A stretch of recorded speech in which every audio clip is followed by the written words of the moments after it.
So we have a couple of quick questions for you, for someone named Jay Wilson.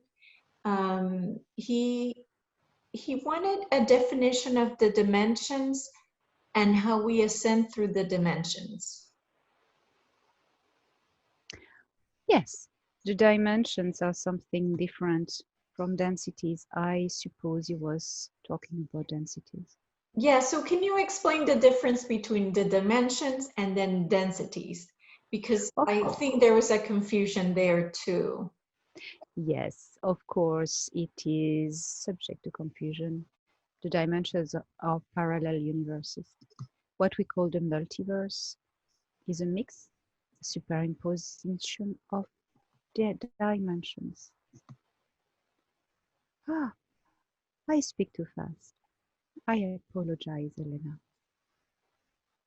The multiverse is a superimposition of dimensions. It is parallel universe. Each dimension has many levels of density. Your dimension and ours, we live in the same one, the same universe, universal dimension, or dimensional universe in your language would be more appropriate. Is composed of different densities, different levels of vibration, of matter, of energy. So here we go. Dimensions are parallel, superimposed universes, and each of them is composed of different densities. Is that answering the question? Okay, so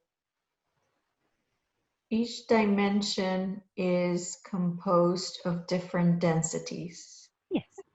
Okay. Regarding to the spiritual evolution of matter. Okay. So how do we, okay, so then how do we get through the different densities? By elevating the rate of your frequencies. Okay. And how do you do that?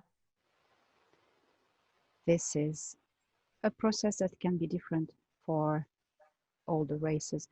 You can do that by just vibrating higher, and this is done by energy work and energy exercises, by shifting your focus, energy focus, higher.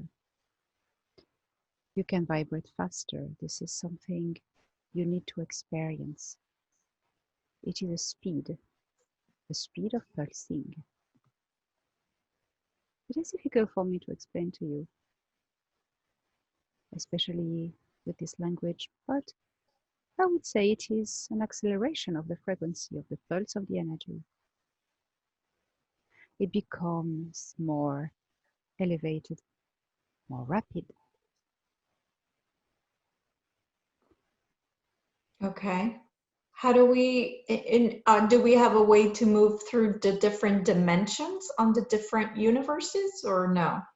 Sure, but this requires technology. Oh, okay. Okay. And he mentioned that he wanted you to know that his name is Azel. I don't know if that means anything, but Azel yeah. is a Pleiadian name. Yes. That's his name. Typical Pleiadian. It is a very ancient name. It is a name from the time of the Lyrians. Oh, okay. So, okay, that's good because he was asking about the origin of the name. So that tells him that. That's great. Yes, it is a very ancient traditional Lyran name. Okay, perfect. For us, it is a beautiful name. It is a beautiful name. Thank you. Okay, so he talks about traveling through a star with the astral body. What happens when you travel through a star?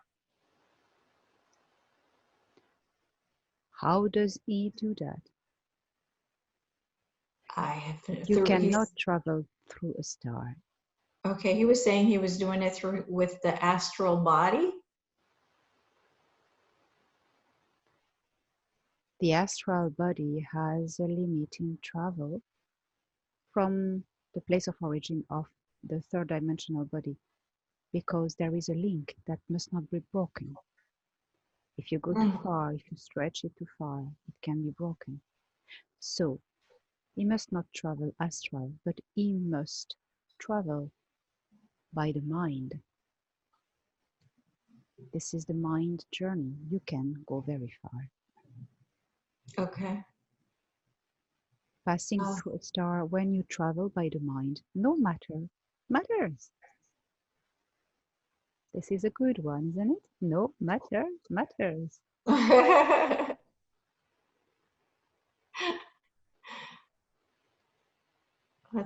is a good one.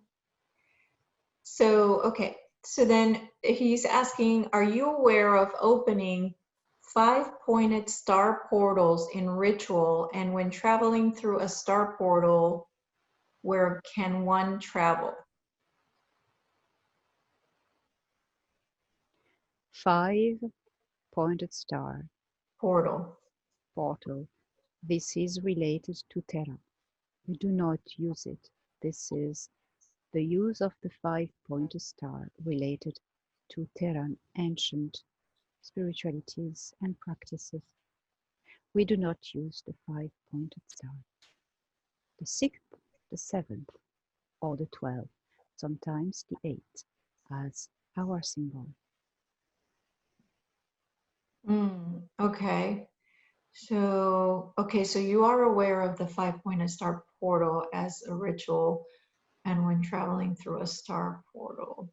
Okay, so then he says, please talk of traveling through a sun as a portal, and does this traverse time? You can connect to the portal within a star because every star are connected to the central star of the galaxy. The source is connected to the central star of all galaxies.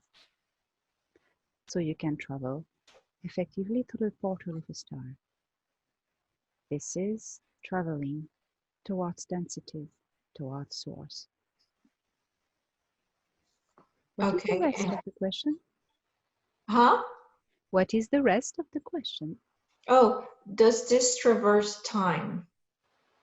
Yes, you can reverse time. It Traverse. depends.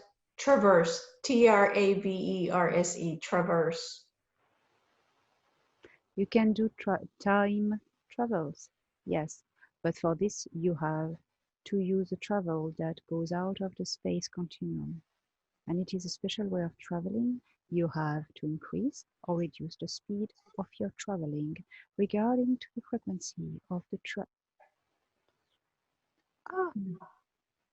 I have to slow down. Sorry, regarding to the space continuum.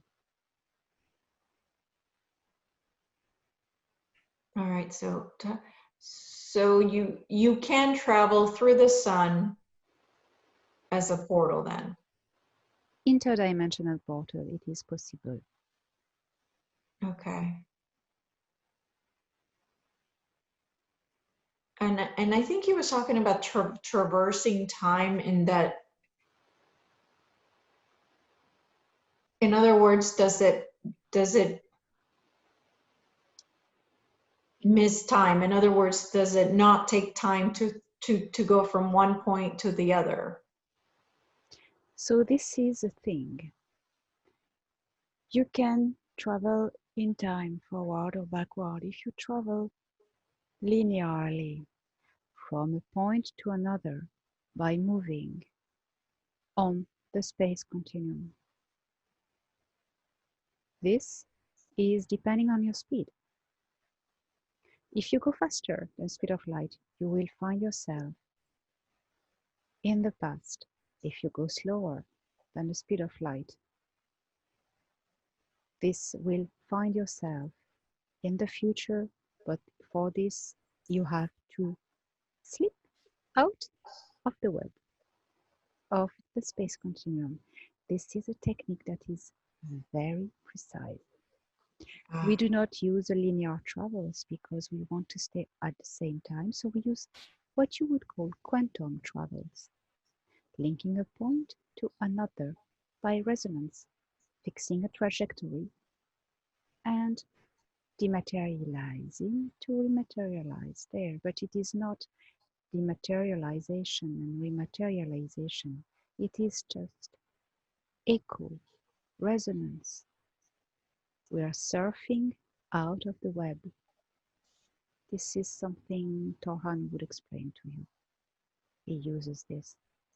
This is why we can go to a point of the galaxy to another in just a few hours. Everybody uses this because if we would travel modifying time, this would be a real mess. This would be a what? A real mess. A real mess. Yeah. Yep. Yep, for sure. Well, those are all the questions that he had. So I'm going to stop recording.